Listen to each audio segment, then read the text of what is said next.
2 अप्रैल यानी 2 अप्रैल की तारीख करीब आने वाली है जब डोनाल्ड ट्रंप ने भारत को धमकी दी है कि हम भारत पर दोगुना लगान लगाएगा।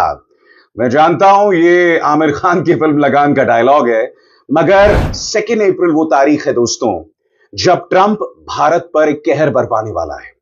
ट्रंप ने धमकी दी है कि अगर भारत ने टैरिफ कम नहीं किए तो हम भारत पर 100% टैरिफ लगाएंगे, और यह ऐलान उन्होंने 2 हफ्तों पहले किया। आज मैं आपके सामने क्रांतिकारी सवाल रख रहा हूं दोस्तों, क्या प्रधानमंत्री नरेंद्र मोदी विपक्ष की मदद लेंगे इस चुनौती का सामना करने के लिए? क्या प्रधानमंत्री नरेंद्र मोदी राहुल गांधी की मदद लेंगे इस चुनौती का सामना करने के लिए? आप में से कई लोगों को अटपटा लग रहा होगा दोस्तों, मगर यह अटपटी बात नहीं है। भारत का एक लंबा चौड़ा इतिहास रहा है कि देश के सामने जब भी बड़ी समस्या पेश आई है तब सरकार विपक्ष के नेताओं की मदद लेती है, मगर पिछले 11 सालों में सरकार और विपक्ष में इतनी लंबी खाई पैदा हो गई है भाजपा की नीतियों की वजह से, जहां विपक्ष के नेताओं को लगातार निशाने पर लिया जाता है, उन्हें देशद्रोही बताया जाता है, एजेंसीज के जरिए उन्हें बर्बाद किया जाता है, उनके बैंक खातों को फ्रीज किया जाता है। इसके चलते दोनों के बीच जो खाई है उसे पाटना मुश्किल हो गया है। मैं आज एक दावा बहुत ही आत्मविश्वास के साथ करना चाहता हूं दोस्तों, अगर प्रधानमंत्री ट्रंप जो चुनौती दे रहे हैं उसको लेकर राहुल गांधी की मदद लेंगे ना, तो राहुल उनकी मदद जरूर करेंगे।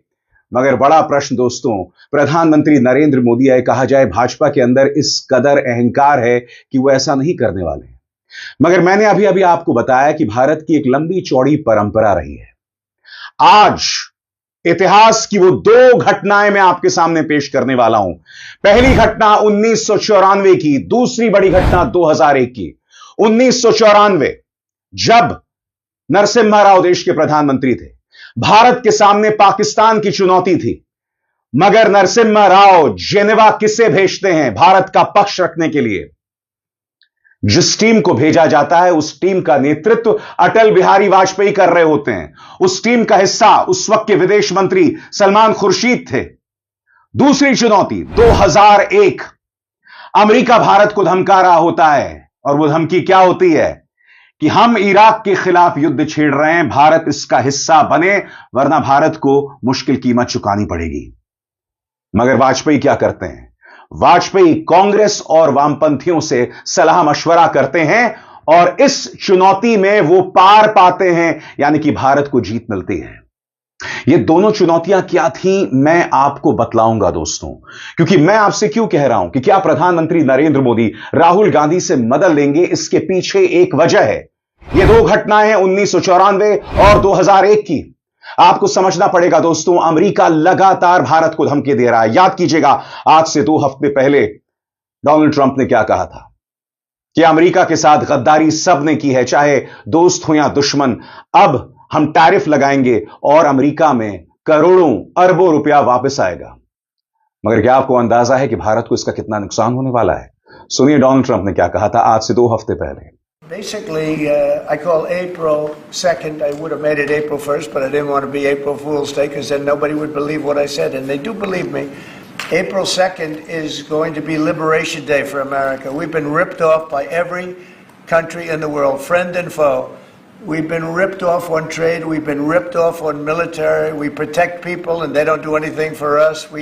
It's just so unfair for years and years. And now some of that money is going to be coming back to us in the form of tariffs. I mean, tens of billions. It's going to be numbers like nobody's ever seen. और ये मत सोचिए उन्होंने ये बात कह दी और बात वहां खत्म हो गई। नहीं दोस्तों, कल ही व्हाइट हाउस की प्रवक्ता ने वहां के पत्रकारों को निमंत्रण दिया है कि 2 अप्रैल को आइए, तमाशा होगा, अमेरिका में वापस पैसा आएगा और हम कई देशों पर सख्ती का ऐलान करेंगे। और स्वाभाविक सी बात है दोस्तों, उन देशों में भारत भी शामिल है। भारत को तो समझ ही नहीं आ रहा, यानी कि भाजपा सरकार को समझ ही नहीं आ रहा कि क्या करें। याद कीजिए, व्हाइट हाउस की प्रवक्ता कैरोलिन लिविट ने कल क्या धमकी दी, सुनिए। My understanding is they haven't spoken, and the president has been very clear about his intention for April 2nd. It's going to be a big day for our country. I would encourage all of you to be here to cover the White House that day on April 2nd, because there will be big announcements when it comes to reciprocal trade. And the president will be highlighting the unfair trade practices, the ways in which America has been ripped off by every country around the world, quite frankly. And there will be big tariffs that will be going into effect, and the president will be announcing those himself. और बात यहां नहीं रुकती दोस्तों, इसकी गाज किसी और पर नहीं, किसानों पर गिरेगी। याद कीजिएगा, अभी कुछ ही दिनों पहले व्हाइट हाउस ने अपनी धमकी में क्या कहा था। व्हाइट हाउस ने कहा था कि भारत हमारी शराब पर ध्यान से सुनिए मैं क्या कह रहा हूं, हमारी शराब पर 150% टैरिफ लगाता है। हम भारत के कृषि उत्पादों पर 100% टैरिफ लगाएंगे। कहां शराब और कहां किसान। मैं आपको बतलाना चाहता हूं कि व्हाइट हाउस की प्रवक्ता ने क्या कहा था। प्रेस सेक्रेटरी कैरोलिन लिविट ने कहा, देखो भारत को, वहां अमेरिकी शराब पर 150% टैरिफ है। क्या तुम्हें लगता है कि इससे केंटकी बर्बन को भारत में एक्सपोर्ट करने में कोई मदद मिल रही है? मुझे तो नहीं लगता। भारतीय एग्रीकल्चरल प्रोडक्ट्स पर 100% टैरिफ लगाएंगे। राष्ट्रपति ट्रंप रेसिप्रोसिटी में विश्वास रखते हैं और अब समय आ गया है कि हमें एक ऐसा राष्ट्रपति मिले जो सच में अमेरिकी बिजनेस और वर्कर्स के हितों का ध्यान रखे। सोच के भी सेहरन पैदा होती है दोस्तों कि भारत अमेरिकी शराब पर 150% टैरिफ लगाता है और अब उसकी कीमत किसान चुकाएंगे। ऐसा क्यों होता है दोस्तों कि जब भी टैरिफ बढ़ाया जाता है उसकी कीमत आम इंसान, गरीब और किसान चुकाता है।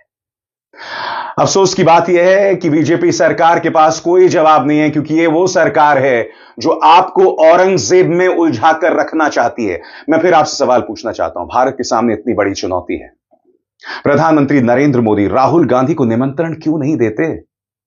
और यह पहली बार नहीं है। मैं आपके सामने कुछ तस्वीरें पेश करना चाहता हूं। इस तस्वीर में देखिए, पूर्व प्रधानमंत्री स्वर्गीय नरसिम्हा राव, स्वर्गीय अटल बिहारी वाजपेयी और उस वक्त के विदेश मंत्री सलमान खुर्शीद के साथ बैठे हुए हैं। आप जानते हैं इस बैठक का क्या मकसद है?